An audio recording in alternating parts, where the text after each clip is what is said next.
Hello students, very good morning all of you. Students, today my topic is root mean square value of alternative current. आज जो हमारा जो topic है वो topic है प्रत्यावर्ती धारा का वर्ग माध्यमूल मान।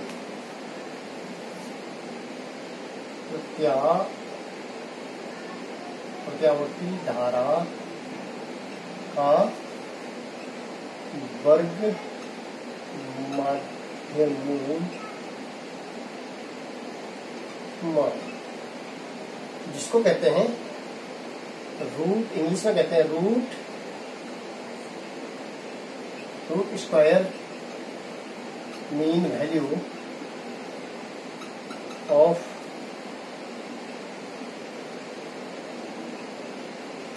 अल्टरनेटिव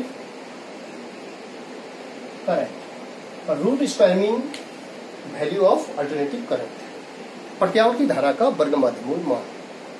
आप चूंकि जानते हैं कि बच्चों जो प्रत्यावर्ती धारा होती है वो जीरो से शुरू होकर के दोनों दिशाओं में alternative current, the current which changes in direction and magnitude is called alternative current. मतलब प्रत्यावर्ती धारा वह धारा है जो समय के साथ जिसमें दिशा तथा परिणाम में क्या होता है, परिवर्तन होता है। तो बोलने का मतलब है कि एक पूरे चक्र के लिए, मतलब जो प्रत्यावर्ती धारा है वो आधा चक्र एक दिशा में और आधा चक्र विपरीत दिशा में कवर करती है, और एक पूरा चक्र लगाने में वो जो है क्या होता है, उसका जो औसत मान है वो औसत मान 0 होता है, और एक पूरे चक्र में वर्ग माध्यमूल मान जो निकालना होता है वो कहलाता है रूट स्क्वायर मीन वैल्यू।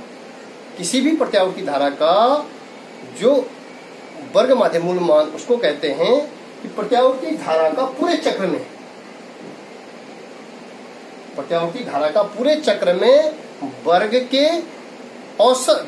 के औसत माध्य के वर्गमूल को क्या कहते हैं, वर्ग माध्यमूल मान कहते हैं। देखिए IRMS root square mean value होती है अंडर रूट आई स्क्वायर का मान। समझ रहे हैं? प्रत्यावर्ती धारा का वर्ग माध्यमूल मान प्रत्यावर्ती धारा के पूरे चक्र में प्रत्यावर्ती धारा के वर्ग के औसत के वर्गमूल को आप वर्ग माध्यमूल मान कहते हैं। अब चूंकि आपको पता है कि जो हमारे घरेलू परिपथों में जो एसी करंट सप्लाई होती है वो उसकी जो आवृत्ति होती है वो 50 चक्कर प्रति सेकंड, मतलब 50 चक्कर एक दिशा में और 50 चक्कर दूसरी दिशा में चलती है, और या कह सकते हैं 100 बार प्रति सेकंड, 100 बार क्या होता है वो 0 को प्राप्त करती है। ठीक है, तो हम कैसे निकालेंगे, आइए हमने सीखना है कि प्रत्यावर्ती धारा का वर्ग माध्यमूल मान किससे निकालते हैं। तो चूंकि आपको पता है कि प्रत्यावर्ती जो धारा होती है, प्रत्यावर्ती धारा I बराबर होता है I0 sin ओमेगा t। ये इसका जनरल समीकरण है। I0 क्या है, शिखर मान है। अब इस प्रत्यावर्ती धारा का यदि हम वर्ग करते हैं, I का वर्ग बराबर हो जाएगा I0 का square sine square omega t। Clear है? अब इसका यदि हम माध्य निकालते हैं, I स्क्वायर का माध्य निकालेंगे, या माध्य न बोल करके हम इसको क्या लिख देते हैं, बार, बराबर हो जाएगा I0 का square sine square omega t का बार। इसका मतलब जो साइन स्क्वायर ओमेगा t जो है ये पूरे चक्र के लिए किसकी वैल्यू है, साइन स्क्वायर ओमेगा t का क्या है, औसत है। तो हम जो है, यदि हम जो है क्या निकालते हैं, अब इसका औसत मान निकालते हैं, तो औसत मान, इसका जो औसत निकालेंगे तो औसत निकालने के लिए हो जाएगा I स्क्वायर बार बराबर हो जाएगा I0 का स्क्वायर। ये आगे ले लेंगे हम लोग, पूरा जो समीशन हो जाएगा 0 to t, जो लिमिट हो जाएगी 0 से स्टार्ट हुई t/2 एंड t। प्रत्यावर्ती धारा का पूरे चक्र के लिए जो लिमिट हो जाएगी वो हो जाएगी 0 से t sine square omega T. ठीक है, हम बटे ये हो जाएगा 0 टू t dt। ये जो है प्रत्यावर्ती धारा के लिए जो कुल औसत वैल्यू हो जाएगी वो आई स्क्वायर का जो मध्य हो जाएगा वो हो जाएगा इंटीग्रेशन 0 टू लिमिट हो जाएगी 0 to t sine square omega t upon 0 integration 0 to t dt। अब हम निकालेंगे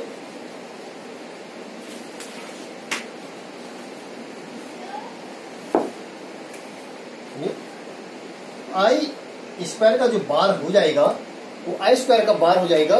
आई स्क्वायर का बार हमारा निकल जाएगा आई जीरो का स्क्वायर।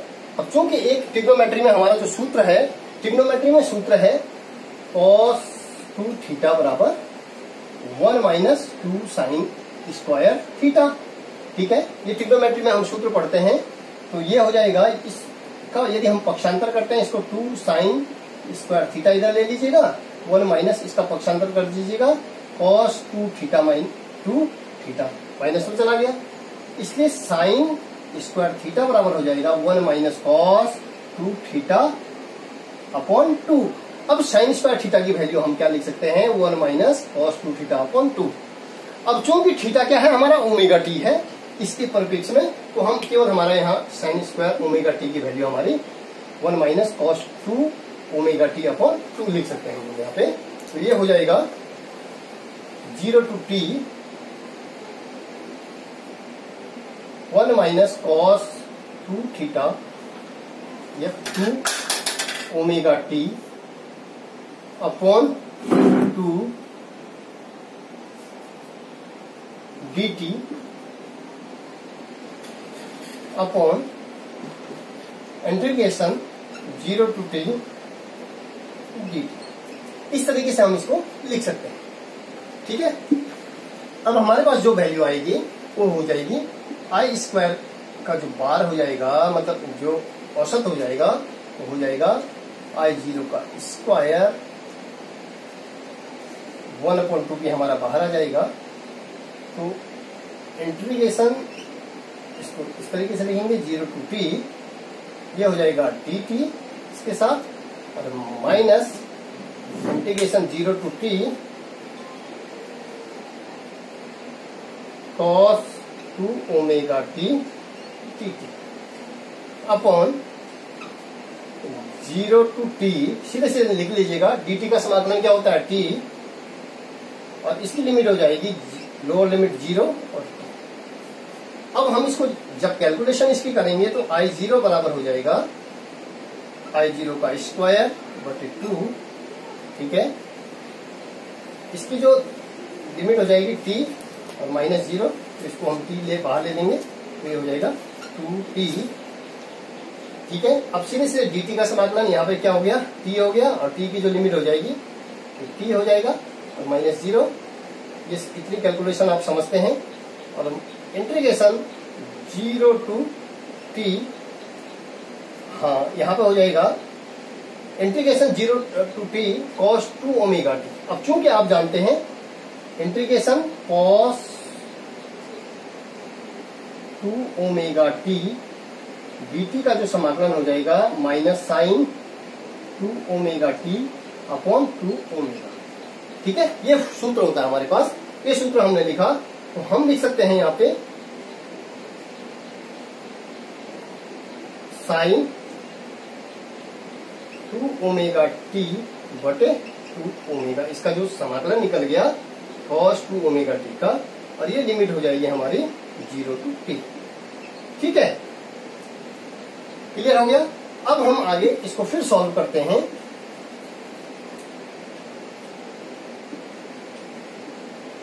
आई जीरो का स्क्वायर बार हो जाएगा बराबर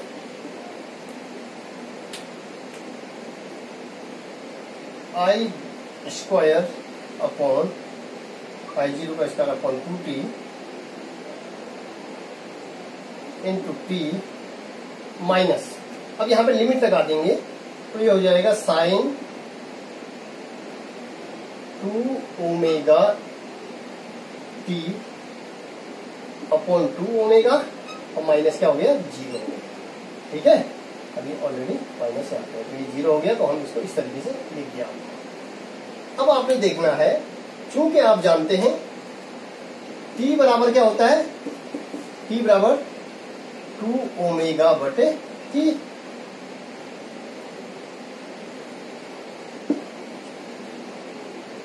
t बराबर होता है 2 पाई बटे ओमेगा। ठीक है, इसलिए ओमेगा t बराबर होता है 2 पाई। समझ में आ रहा है? अब यहां पे जो है ओमेगा t की जगह हम क्या लिख सकते हैं, 2 पाई लिख सकते हैं। कहां पे, t की जगह पे, तो ये हो सकता है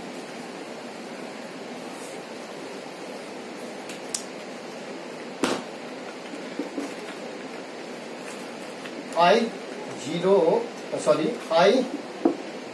स्क्वायर, जो प्रत्यावर्ती धारा का जो औसत मान है, वर्ग का औसत है, इज इक्वल हो जाएगा I0 का स्क्वायर अपॉन 2t, और ये हो जाएगा t माइनस, ये इसको लिख सकते हैं साइन ओमेगा टी की जगह पे 2 पाई, ये हो जाएगा 4 पाई अपॉन 2 ओमेगा। क्लियर है? और ओमेगा हमने लिख दिया, ये हम तक क्लियर हो गया। ठीक है, अब ये वाली वैल्यू तो हमारी क्या आ जाती है, 0 आती है। ये कौन सी होती है, साइन 4 पाई की जो वैल्यू आती है वो 0 आती है। तो बच्चों हम इसको लिख सकते हैं आई स्क्वायर का जो बार हो जाएगा, प्रत्यावर्ती धारा का जो औसत मान हो जाएगा, वो हो जाएगा I0 का स्क्वायर अपॉन 2t इंटू 2। तो t से t क्या हो गया, कैंसिल हो जाएगा, I0 का स्क्वायर अपॉन 2। ठीक है, तो देखिएगा ये हमारी वैल्यू निकल गई। प्रत्यावर्ती धारा के वर्ग का जो औसत होगा, प्रत्यावर्ती धारा के वर्ग का जो औसत होगा वो हो जाएगा I0 का स्क्वायर अपॉन 2। तो बच्चों हम जो निकालेंगे, मैंने आपको प्रत्यावर्ती IRMS की जो डेफिनेशन बताई थी कि प्रत्यावर्ती धारा के पूरे चक्र के लिए, प्रत्यावर्ती धारा के पूरे चक्र के लिए, प्रत्यावर्ती धारा के पूरे चक्र के लिए प्रत्यावर्ती धारा के वर्ग का औसत का जो वर्गमूल होता है उसको क्या कहते हैं, प्रत्यावर्ती धारा का वर्ग माध्यमूल मान कहते हैं। मतलब मैंने कहा था अंडर रूट आई स्क्वायर का जो माध्य होता है, या बार भी लिख सकते हैं, या माध्य लिखो या बार लिखो। आई स्क्वायर का जो माध्य होगा, प्रत्यावर्ती धारा के वर्ग का जो औसत होगा, उसके वर्गमूल को आप क्या कहते हैं, IRMS कहते हैं, प्रत्यावर्ती धारा का वर्ग माध्यमूल मान कहते हैं। अब देखिएगा IRMS प्रत्यावर्ती धारा का रूट मीन स्क्वायर हो जाएगा। जो प्रत्यावर्ती धारा का रूट मीन स्क्वायर बराबर हो जाएगा अंडर रूट, एक्चुअली कम आ रहा है लिखा हुआ, तो ये हो जाएगा आपका आई स्क्वायर प्रत्यावर्ती धारा का वर्ग का माध्य के वर्गमूल को रूट स्क्वायर मीन कहते हैं। तो IRMS बराबर हो जाएगा, IRMS हो जाएगा हमारा, हमने इसकी वैल्यू निकाली थी, इसकी जो वैल्यू निकाली थी वो निकाली थी I0 का स्क्वायर अपॉन 2। ठीक है, इस प्रत्यावर्ती धारा के वर्ग के का जो औसत निकाला था वो निकाला था हमने I0 का स्क्वायर अपॉन 2। तो IRMS बराबर हो जाएगा, वर्ग से वर्ग कैंसिल, तो ये I0 अपॉन अंडर रूट 2। ठीक है, तो यही जो है प्रत्यावर्ती धारा का वर्ग माध्यमूल मान है, जिसको हम लिख सकते हैं बच्चों I0.7071 I0, इसकी वैल्यू इतनी भी हम कैलकुलेट कर सकते हैं। ठीक इसी प्रकार से प्रत्यावर्ती धारा का जो वोल्टेज का जो वर्ग माध्यमूल मान होता है, वोल्टेज का VRMS बराबर हो जाएगा V0 upon under root 2। V0 क्या है, प्रत्यावर्ती वोल्टेज का शिखर मान, I0 क्या है, प्रत्यावर्ती धारा का शिखर मान। अब इसकी वैल्यू हम लिख सकते हैं 0.707 I0, इसकी वैल्यू हम लिख सकते हैं। तो बच्चों मैंने आपको समझाया कि जो प्रत्यावर्ती धारा है प्रत्यावर्ती धारा का जो वर्ग माध्यमूल को मैंने डिफाइन किया था, मैंने आपको सिंपली बताया था कि प्रत्यावर्ती जो धारा होती है, प्रत्यावर्ती धारा the current which changes in magnitude and direction, magnitude भी चेंज हो रहा है और डायरेक्शन भी चेंज हो रही है, मतलब एक पूरे चक्र के लिए प्रत्यावर्ती धारा के वर्गमूल को हम क्या कहते हैं, प्रत्यावर्ती धारा का वर्ग माध्यमूल मान कहते हैं। अब यदि हम इसको दूसरे तरीके से मैं इसको डिफाइन करना चाहूं तो डिफाइन करने के लिए मैं आपको कह रहा हूं कि कोई परिपथ है, प्रत्यावर्ती धारा को के वर्ग माध्यमूल मान को परिभाषित करने के लिए हमारे पास कोई परिपथ है और उस परिपथ का जो रेजिस्टेंस होता है, परिपथ का अपना रेजिस्टेंस होगा, वो क्या है, R है। और यदि हम उसमें प्रत्यावर्ती धारा I प्रोवाइड कर रहे हैं उस सर्किट में, माना कोई सर्किट है हमारा इस तरीके से और इसमें हम क्या कर रहे हैं, I धारा प्रवाहित कर रहे हैं, I धारा, ठीक है, और ये क्या है, इसका प्रतिरोध क्या है, R है। तो उस कंडीशन में इसकी जो पावर हो जाएगी P बराबर हो जाएगा, P बराबर क्या होता है, W/T, इसकी पावर होती है परिपथ की, या इसको लिख सकते हैं W बराबर V बराबर W/Q, इसलिए W बराबर VQ/T, ठीक है, और V इंटू Q को लिख सकते हैं I into T upon T, T से T कैंसिल, इसको लिख सकते हैं V इंटू I। क्लियर है। अब ये जो है, यदि हम कहें जब इसका प्रतिरोध क्या है, माना सपोज इस परिपथ का प्रतिरोध R है और इसमें I धारा प्रवाहित हो रही है, तो प्रतिरोध के द्वारा जो उत्पन्न, प्रतिरोध के द्वारा जो ऊष्मा का क्षय होगा या प्रतिरोध के द्वारा जो ऊष्मा उत्पन्न होगी, ठीक है, अथवा ऊष्मा उत्पन्न होगी, वो होगी P बराबर VI के, ठीक है, या इसको लिख सकते हैं V बराबर, क्योंकि आप जानते हैं V बराबर क्या होता है, IR, तो हम इसको लिख सकते हैं, यहाँ पे हम इसको लिख सकते हैं I² इंटू R। तो हम इसको, इसकी जो परिपथ प्रतिरोध के द्वारा जो ऊर्जा, जो ऊष्मा उत्पन्न होगी, वो होगी I² R की, ठीक है। अब हमने क्या करना है, यदि इस प्रतिरोध के द्वारा जो उत्पन्न ऊष्मा है उसका जो औसत मान हो जाएगा, वो औसत मान हम निकालेंगे, इसका माध्य P बराबर I² का माध्य गुणा किया R, और I² के माध्य को क्या बोलते हैं, I² के माध्य को क्या कहते हैं, IRMS का वर्ग। P बराबर IRMS का वर्ग बराबर IRMS इंटू R, ठीक है, ये इसकी क्या होगी, पावर होगी, इसको हम माना समीकरण नंबर 1 बोलते हैं। अब ठीक इसी प्रकार से यदि किसी परिपथ में, माना कोई परिपथ है, उस परिपथ का प्रतिरोध R है, यदि हम उसमें दिष्ट धारा प्रवाहित कर रहे हैं, अभी तक हमने क्या धारा प्रवाहित की, दिष्ट प्रत्यावर्ती धारा प्रवाहित करी, अब हम क्या कर रहे हैं, दिष्ट धारा उसमें प्रवाहित कर रहे हैं, तो दिष्ट धारा प्रवाहित करने पर उसका जो V बराबर क्या हो जाएगा, IR, ठीक है, या P बराबर क्या हो जाएगा, इसकी जो पावर होगी प्रत्यावर्ती, यदि हम उस परिपथ में जिसका प्रतिरोध क्या है, R है, उसमें हम अब प्रत्यावर्ती धारा की जगह पे क्या डाल रहे हैं, दिष्ट धारा डाल रहे हैं, तो दिष्ट धारा डालने पर, दिष्ट धारा प्रवाहित करने पर उसमें जो ऊष्मा उत्पन्न हो, प्रतिरोध के द्वारा जो ऊष्मा उत्पन्न हो जाएगी या ऊर्जा का जो क्षय होगा, वो हो जाएगा IR, I² R। समझ में आ रहा है, I² R के। तो बोलने का मतलब है कि यदि हम, यदि उस बोलने का मतलब है समीकरण नंबर 1 और समीकरण नंबर 2, परिपथ में चाहे प्रतिवर्ती धारा को प्रवाहित करो और चाहे दिष्ट धारा को प्रवाहित करो, तो दोनों तरीके से जो रेजिस्टेंस का होगा, जो रेजिस्टेंस दोनों तरीके से समान धारा को क्या करेगा, उत्पन्न करेगा। तो हम कह सकते हैं, इस तरीके से हम कहते हैं कि प्रत्यावर्ती धारा का जो वर्ग माध्यमूल मान है, वो उस परिपथ में प्रत्यावर्ती धारा का जो वर्ग माध्यमूल मान उस मान के बराबर है, जिसमें उस परिपथ में दिष्ट धारा, समान दिष्ट धारा प्रवाहित करने पर समान प्रत्यावर्ती धारा के समान क्या होती है, ऊष्मा क्या होती है, उत्पन्न होती है। तो बच्चों, हम जो है इस तरीके से इस टॉपिक को समझे हैं तो ये बहुत परीक्षा की दृष्टि से बहुत ही इंपॉर्टेंट है और इसको आप इसका ध्यान दीजिएगा। धन्यवाद।